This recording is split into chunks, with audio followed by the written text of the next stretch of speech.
आप सभी का मानसी एजुकेशन सेंटर पर स्वागत है। तो हम लोग जो है पॉलिटी का क्लास कर रहे थे, तो उसी में हमने राष्ट्रपति की जो पूरी क्लास है हमने वो कर लिया है। तो आज हम लोग शुरू करेंगे उपराष्ट्रपति। शुरू करेंगे उपराष्ट्रपति यानी वाइस प्रेसिडेंट। उपराष्ट्रपति के बारे में हम लोग आज चर्चा करेंगे। तो उपराष्ट्रपति जो है संविधान में इसका वर्णन कहाँ से कहाँ तक है, तो अनुच्छेद 63 से लेकर के 69 तक इसका वर्णन किया गया है। तो अनुच्छेद 63 से 69 तक इसका वर्णन है। तो चलिए देखते हैं 63 से 69 तक क्या क्या है इसमें। तो हम लोग 63 से 69 तक देखेंगे। तो 63 में क्या है, उपराष्ट्रपति पद की चर्चा। उपराष्ट्रपति पद की चर्चा। तो इसमें भारत का एक उपराष्ट्रपति होगा, ऐसा इसमें कहा गया है। तो भारत में क्या होगा, एक उपराष्ट्रपति होगा। इसकी संविधान में इसकी चर्चा की गई है। तो उपराष्ट्रपति का जो पद है कहाँ से लिया गया है, यूएसए से लिया गया है। यूएसए से लिया गया है। यूएसए यानी कि अमेरिका से लिया गया है। उसके बाद देखते हैं तो उपराष्ट्रपति के जो है अनुच्छेद 64 में क्या है, सभापति यानी क्या होगा, राज्यसभा का सभापति होगा। राज्यसभा का ये सभापति होगा। तो इसको जो वेतन मिलता है वो भी सभापति के नाते ही दिया जाता है। तो अनुच्छेद 64 में जो है सभापति के बारे में चर्चा, यानी कि ये राज्यसभा का सभापति होगा। उसके बाद देखते हैं अनुच्छेद 65 में। तो 65 में क्या होगा, ये क्या होगा, कार्यवाहक राष्ट्रपति। क्या होगा, कार्यवाहक राष्ट्रपति। कार्यवाहक राष्ट्र जो है, ये कार्यवाहक राष्ट्रपति के बारे में बोला गया था। यानी कि अगर राष्ट्रपति का पद खाली रहेगा, अगर राष्ट्रपति का पद किसी कारण से अगर खाली है, अगर राष्ट्रपति का पद खाली है तो उपराष्ट्रपति जो है राष्ट्रपति का काम करेगा। यानी कि जो राष्ट्रपति का पद अगर कभी खाली हुआ तो जो है उपराष्ट्रपति राष्ट्रपति का काम करेगा। उसके बाद अनुच्छेद 66 में क्या है, तो अनुच्छेद 66 में है निर्वाचन। इसका किस प्रकार से निर्वाचन होगा, इसके बारे में चर्चा है।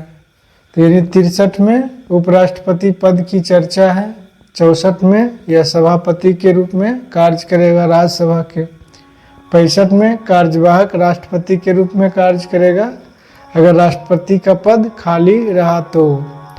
अनुच्छेद 66 में इसका जो है निर्वाचन से संबंधित है। और अनुच्छेद 67 से कार्यकाल, इसका किस प्रकार कार्यकाल होगा, कितने दिन का, इसके बारे में चर्चा की गई है। तो अनुच्छेद 67 में जो है कार्यकाल के बारे में चर्चा की गई है। और अनुच्छेद 68 में जो है चुनाव, यानी इसका चुनाव कब होगा इसके बारे में चर्चा की गई है। और 69 में शपथ के बारे में इसकी चर्चा है। क्या है, शपथ के बारे में चर्चा है।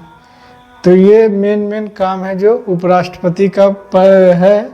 तो चलिए इसका हम एक ट्रिक देखते हैं। ये तो मेन हो गया कि 63 से 69 तक जो उपराष्ट्रपति के पद के बारे में चर्चा है, उसमें क्या क्या चीज़ दिया हुआ है। तो आप लोग इसको याद कैसे रखेंगे, तो इसका एक ट्रिक है, उसको आप ध्यान में रखेंगे तो आपको ये याद रहेगा। क्योंकि क्वेश्चन इससे डायरेक्ट पूछा जाता है। कोई भी एग्ज़ाम आप दीजिएगा तो आपको पूछ देगा कि उपराष्ट्रपति पद का जो निर्वाचन है किस अनुच्छेद में है, तो 66 में। कार्यकाल पूछ सकता है तो 67 में है। चुनाव जो है 68 में है। पूछ सकता है कि शपथ जो है किस अनुच्छेद में वर्णित है उपराष्ट्रपति का, तो आपको बताना है 69 में। तो इसको आप याद किस प्रकार रखेंगे, चलिए उसको देखते हैं। तो इसको एक ट्रिक है, उसको आप ध्यान में रखेंगे तो हमेशा ये याद रहेगा, क्योंकि राष्ट्रपति हो या तो उपराष्ट्रपति हो, इन दोनों से आपको कोई भी एग्जाम में जो है क्वेश्चन अवश्य देखने को मिलेगा। तो इसका देखिएगा एक ट्रिक है, उ स रा नी का चू सा उसरा नी का चूस, उसरा नी का चूस। इस प्रकार इसका एक ट्रिक है, उसको आप ध्यान में रखेंगे तो अवश्य ये सब चीज़ें याद आ जाएगा। जैसे उ से उपराष्ट्रपति पद की चर्चा हो गया, स से सभापति के रूप में ये काम करेगा, राज्यसभा के सभापति के रूप में कार्य करेगा। र से हो गया कार्यवाहक राष्ट्रपति, कार्यवाहक राष्ट्रपति का काम करेगा, अनुच्छेद जो कि 65 में लिखा हुआ है। उसके बाद देखेंगे नी से क्या होगा, निर्वाचन, इसका किस प्रकार निर्वाचन होगा, इसका हम लोग डिटेल से अभी देखेंगे, एक एक अनुच्छेद के बारे में चर्चा करेंगे। यहाँ पे हम एक ओवरव्यू दे दिए हैं कि 63 से 69 तक क्या क्या चीज़ें आपको पढ़नी है उपराष्ट्रपति के इस चैप्टर में। तो इसका अगर आप जो है एक ट्रिक याद रखेंगे तो आपको जो है एग्ज़ाम में आपके क्वेश्चन गलत नहीं होंगे। और ऐसे आप याद रखेंगे तो हो सकता है आप 65 की जगह 66 कर देंगे तो आपके क्वेश्चन गलत होने के चांसेस हो जाएंगे।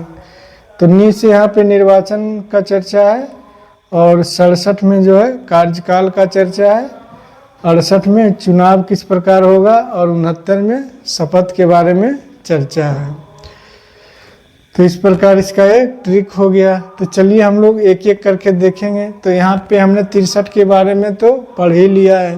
तो 63 के बारे में क्या है, अनुच्छेद 63 के बारे में जो है उपराष्ट्रपति पद की चर्चा है, और ये कहाँ से लिया गया है, यूएसए के संविधान से लिया गया है। जो है सभापति के रूप में कार्य करेगा, राज्यसभा के सभापति के रूप में कार्य करेगा, सभापति के लिए ही दिया जाता है, सभापति के लिए। और इसका मंथली वेतन 4 लाख रुपए होता है, 4 लाख वेतन है इनका। ये उपराष्ट्रपति पद के लिए नहीं दिया जाता है, बल्कि सभापति के रूप में इनका वेतन दिया जाता है। और 65 में जो है कार्यवाहक राष्ट्रपति के रूप में है। कार्यवाहक राष्ट्रपति मतलब अगर राष्ट्रपति अब्सेंट है वहाँ पे, तो जो है उपराष्ट्रपति राष्ट्रपति का कार्य करेगा, ऐसा अनुच्छेद 65 में लिखा हुआ है। और अनुच्छेद 66 में इसका निर्वाचन है। तो चलिए हम लोग निर्वाचन से शुरू करते हैं। इतना तो ये सारी चीज़ें हमने देख ली है। तो इसका निर्वाचन किस प्रकार होगा, इसमें कौन कौन भाग लेंगे, कौन कौन वोट देंगे, और अप्रत्यक्ष होगा या तो प्रत्यक्ष होगा, उसके बारे में हम लोग चर्चा करते हैं। तो चलिए देखते हैं, निर्वाचन कि इनका निर्वाचन किस प्रकार होता है। यानी कि अनुच्छेद 66 आर्टिकल 66 निर्वाचन से संबंधित है। तो निर्वाचन किस प्रकार होगा, निर्वाचन जो है किस प्रकार होगा। तो पहले योग्यता देख लेते हैं कि उपराष्ट्रपति बनने के लिए योग्यता क्या क्या होनी चाहिए। योग्यता क्या क्या होना चाहिए। तो पहला तो भारत का नागरिक होना चाहिए,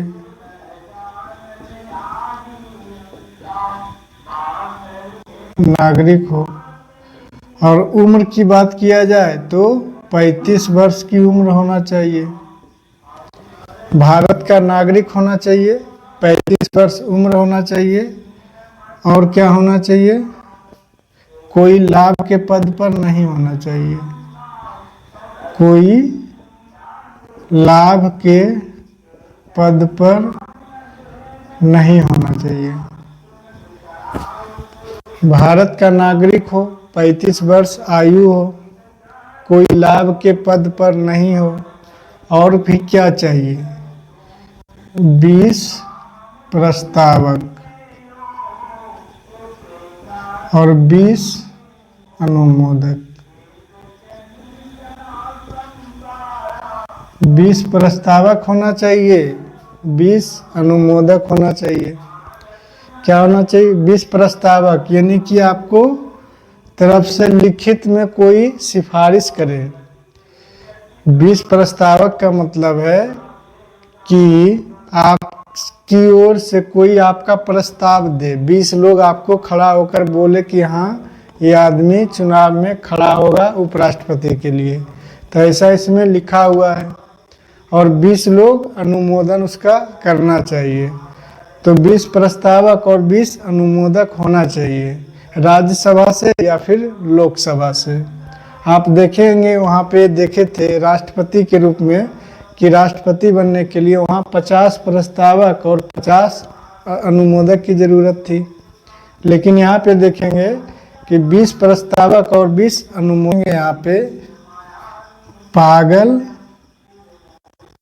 या दिवालिया ना हो।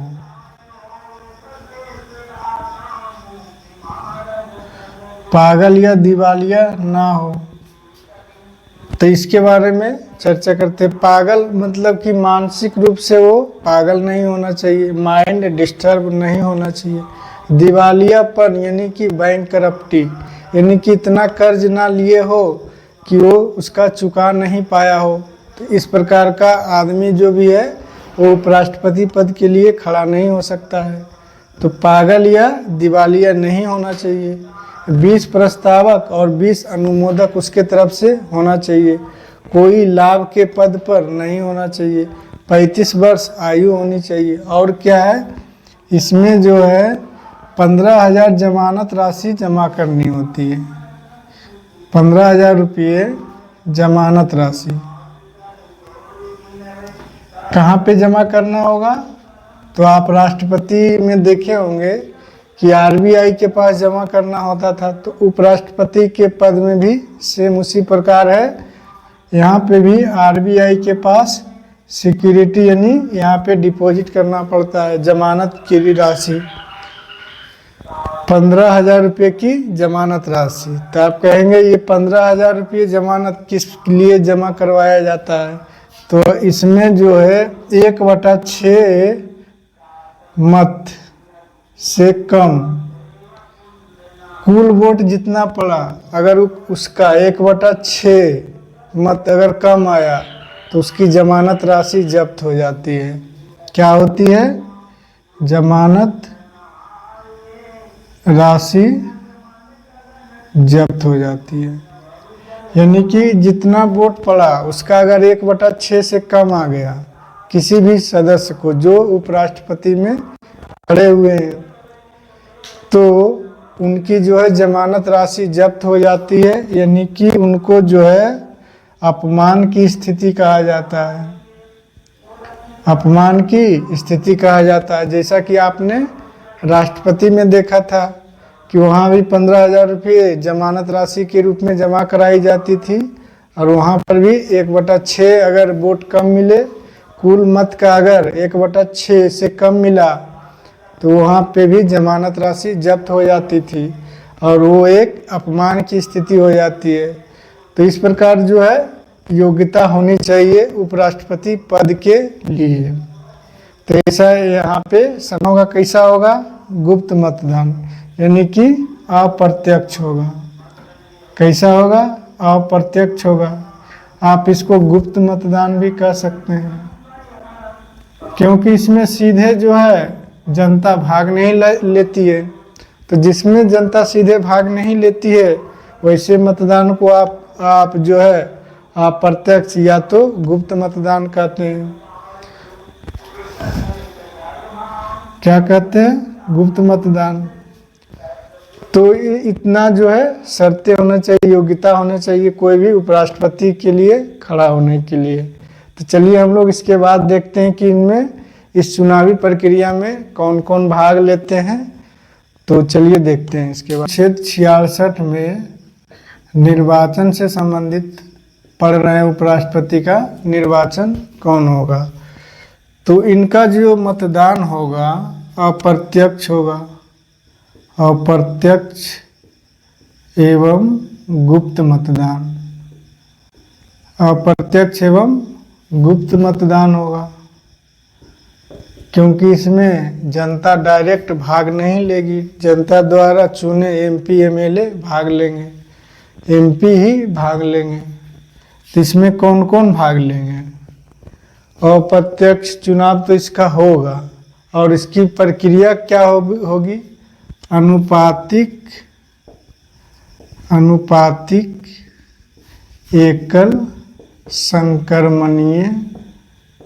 एकल संक्रमणीय मत पद्धति।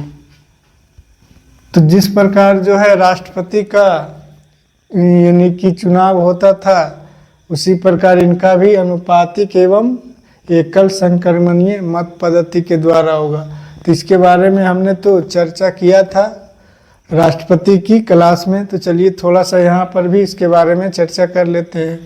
तो अनुपातिक एवं एकल संक्रमणीय मत पद्धति क्या होता है, तो इसके बारे में थोड़ा सा चर्चा कर लेते हैं। तो इसमें क्या होता है, जैसा कि आप जानते थे कि मान लिया जाए 1 2 3 कैंडिडेट हैं, ये जो है राष्ट्रपति के चुनाव में खड़े हुए हैं।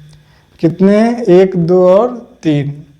तो पहले यहाँ पे देख लेते हैं कि इसमें भाग कौन कौन लेते हैं, तभी ना मत पड़ेगा। तो पहले इसमें कौन कौन भाग लेते हैं इस मत प्रक्रिया में, उसको पहले देख लेते हैं, उसके बाद बताएंगे कि इनमें वोट किस प्रकार से पड़ेगा। तो चलिए देखते हैं।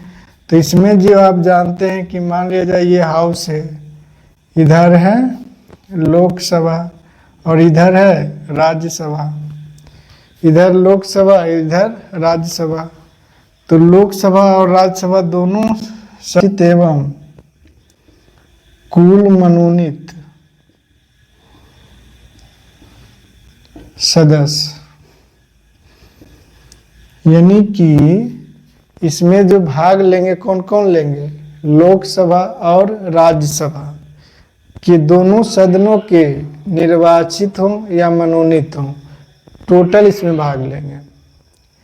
लोकसभा और राज्यसभा के दोनों सदन के निर्वाचित हों या तो मनोनीत हों, सभी इसमें उपराष्ट्रपति के चुनाव में भाग लेंगे। जैसा कि आपने पिछले में देखा था राष्ट्रपति में कि लोकसभा और राज्यसभा के जो सदस्य थे उसमें जो मनोनीत सदस्य थे वो भाग नहीं ले रहे थे। राष्ट्रपति के चुनाव में जैसे जो राष्ट्रपति जो है, राष्ट्रपति जिसको मनोनयन यानी राज्यसभा में अगर देखा गया था तो कि 12 गो वो मनोनयन किए थे और लोकसभा में 2 का मनोनयन किए थे। तो ये दोनों जो है वो राष्ट्रपति के चुनाव में भाग नहीं लिए थे, लेकिन उपराष्ट्रपति के चुनाव में जो है ये दोनों भाग लेंगे, या तो मनोनीत हो या तो इलेक्टेड हो। यानी कि 12 ये राज्यसभा में जो मनोनयन हुआ है और 2 लोकसभा में, ये दोनों जो है उपराष्ट्रपति के पद में यानी उपराष्ट्रपति के चुनाव में भाग लेंगे। तो दोनों जो है कहाँ भाग लेंगे, लोकसभा और राज्यसभा दोनों के चुनाव में। और यहाँ पे आपने राष्ट्रपति के बारे में देखा था कि इसमें विधानसभा के भी सदस्य थे, लेकिन उपराष्ट्रपति के चुनाव में जो है विधानसभा के सदस्य भाग नहीं लेते हैं। तो लोकसभा और राज्यसभा जो सिर्फ है उपराष्ट्रपति के चुनाव में भाग लेते हैं। तो चलिए देखते हैं इसका वोट किस प्रकार से डाला जाता है। देखते हैं कि अनुपातिक एकल संक्रमणीय मत पद्धति का मतलब क्या होता है। जैसा कि आपने राष्ट्रपति के चुनाव में भी देखा था, तो वहाँ भी हम लोगों ने इसकी चर्चा की थी कि अनुपातिक एवं एकल संक्रमणीय मत पद्धति क्या होती है। तो अनुपातिक मतलब हुआ कि जैसे मान लिया जाए यहाँ 2-3 कैंडिडेट चुनाव में खड़े हुए हैं, यानी कि उपराष्ट्रपति पद के लिए 3 लोग यहाँ चुनाव में खड़े हुए हैं। तो जो वोट डालने आएंगे लोकसभा से या राज्यसभा से आएंगे, कहाँ से आएंगे, लोकसभा से या राज्यसभा से आएंगे। तो अनुपातिक का मतलब हुआ कि अगर कोई आया लोकसभा से या राज्यसभा का सदस्य तो तीनों को वोट डालेगा, 1 2 3। तो यहाँ पे भी प्रेफरेंस ऑर्डर में वोट डाला जाएगा। अगर पहला वोट ए को डाला मतलब ए उसका सबसे पसंदीदा है, पहला नंबर ए चूज किया तो ए उसका पसंदीदा है। अगर फिर दूसरा नंबर 2 है, तीसरा नंबर 3 है तो ये सबसे कम पसंदीदा है। तो इसी प्रकार अगर कोई दूसरा आया उसका पहले पसंदीदा 2 नंबर हो, फिर 3 नंबर हो, फिर 1 नंबर हो तो इसको सबसे कम मिलेगा। तो इस प्रकार जो है प्रेफरेंस ऑर्डर में वोट डाला जाता है। तो इसी को अनुपातिक पद्धति कहा जाता है। इसको क्या कहा जाता है, अनुपातिक। इसको क्या कहा जाता है, अनुपातिक पद्धति। इसको जो है अनुपातिक पद्धति कहा जाता है। यहाँ तक तो समझ लिए कि अनुपातिक मतलब हुआ कि प्रेफरेंस ऑर्डर में वोट डाला जाएगा, जिसका अगर यहाँ पे देखेंगे कि पहला 1 नंबर कोई डाला, फिर कोई हो सकता है 2 नंबर में डाला, तो जिसका सबसे ज़्यादा रहेगा 1 नंबर में उसको उसकी यहाँ पे जीत होगी। मान लिया जाए 1 नंबर को सबसे ज़्यादा प्रेफरेंस लोगों ने डाला, 1 नंबर को सबसे ज़्यादा लोगों ने प्रेफरेंस किया, यानी कि 1 नंबर को सबसे ज़्यादा लोग पसंद किए तो 1 नंबर जीत गया। तो बाकी लोग का वोट भी तो है, तो इसी के बारे में हम लोग चर्चा करेंगे कि बाकी लोगों का वोट का क्या हुआ। तो एकल संक्रमणीय मत पद्धति का मतलब हुआ कि ये जो 2 लोग सबसे कम जिसको जो सबसे कम आया उसके वोट को क्या किया जाता है, जिसका वोट सबसे कम आया उसके वोट को जो जीत गया उसी में ऐड कर दिया जाता है। क्या किया जाता है, ऐड कर दिया जाता है। जो कैंडिडेट जीता है उसके वोट में जिसका सबसे कम आया है उसका लेकर इसमें ऐड कर दिया जाता है। तो इसी का मतलब हुआ एकल संक्रमणीय मत पद्धति। एकल संक्रमणीय मत पद्धति इसका मतलब हुआ। तो चलिए देखिए 71 में है लिखा राष्ट्रपति या उपराष्ट्रपति। इसके विवाद का निपटारा कौन करेगा, तो इसके विवाद का निपटारा उच्चतम न्यायालय करेगा। कौन करेगा, उच्चतम न्यायालय करेगा। अनुच्छेद 71 में लिखा हुआ है कि राष्ट्रपति या उपराष्ट्रपति के विवाद से, चुनाव में कोई विवाद हुआ उससे संबंधित जो है हल कौन करेगा, यहाँ उच्चतम न्यायालय करेगा। अब उसके बाद तो आप जानते हैं कि अनुच्छेद 72 में क्षमादान की शक्ति है किसका है, राष्ट्रपति का। तो यहाँ पे ये सब चीज़ें हमने देख लिए। तब एक चीज़ यहाँ पे और देखना है कि उपराष्ट्रपति को हटाया किस प्रकार जाता है। कि उपराष्ट्रपति को अगर हटाना हो जिसे महाभियोग की प्रक्रिया कहा जाता है, जैसा कि आपने राष्ट्रपति में देखा था, उच्चतम न्यायालय के न्यायाधीश में देखा था, तो यहाँ पर भी महाभियोग की ही प्रक्रिया लगाई जाती है, यानी उपराष्ट्रपति को हटाने के लिए।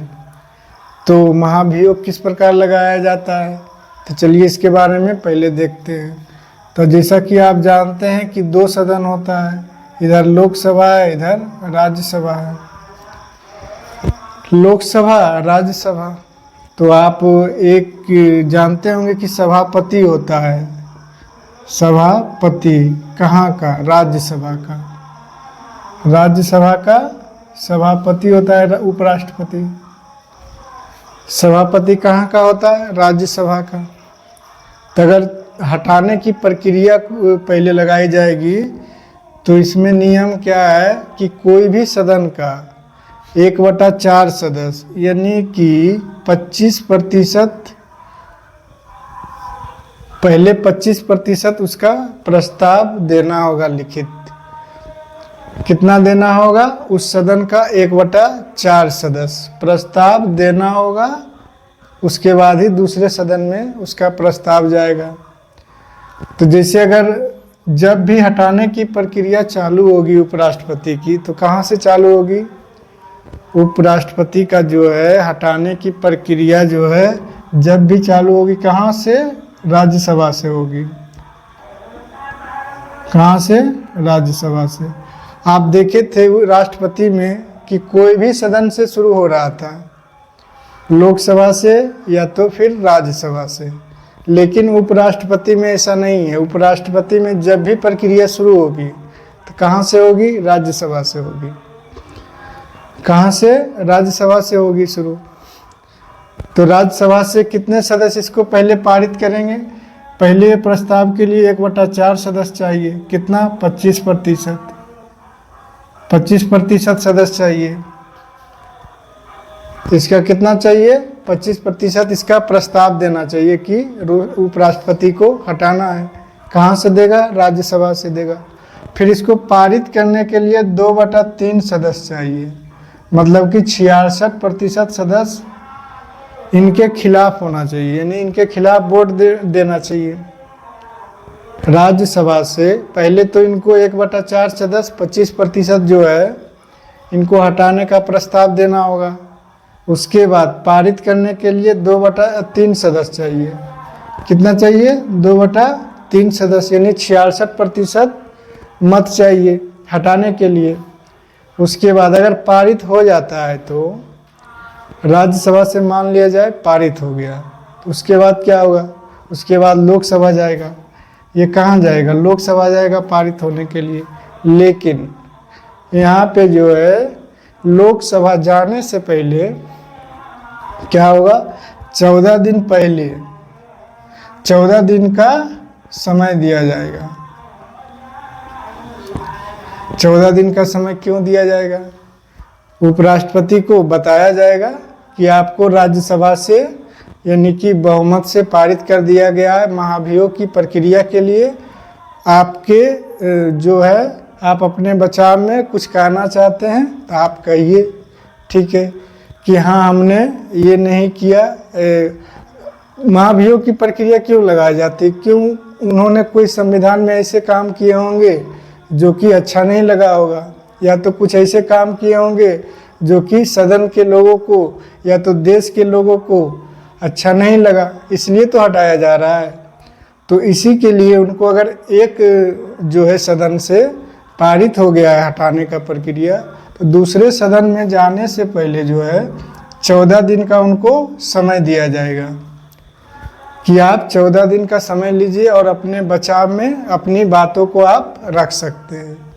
14 दिन के भीतर आप अपने बातों का बचाव कीजिए और आपने जो कोई अगर गलत फहमी है तो आप उसको दूर करिए।